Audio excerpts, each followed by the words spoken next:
This is the ZWO ASI 1600mm Pro.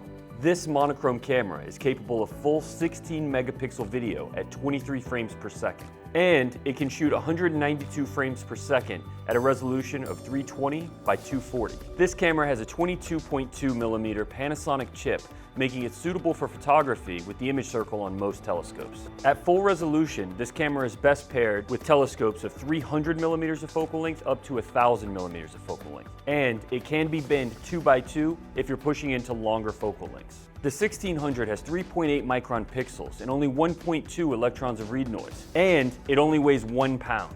This camera has two USB 2.0 hubs to connect various accessories, including a filter wheel, guide camera, or electronic focuser. As one of the most widely used cameras available, the ZWO 1600mm Pro owes its success to its versatility. If you want to learn more about the ZWO ASI 1600mm Pro, give us a call or visit our website at optcorp.com.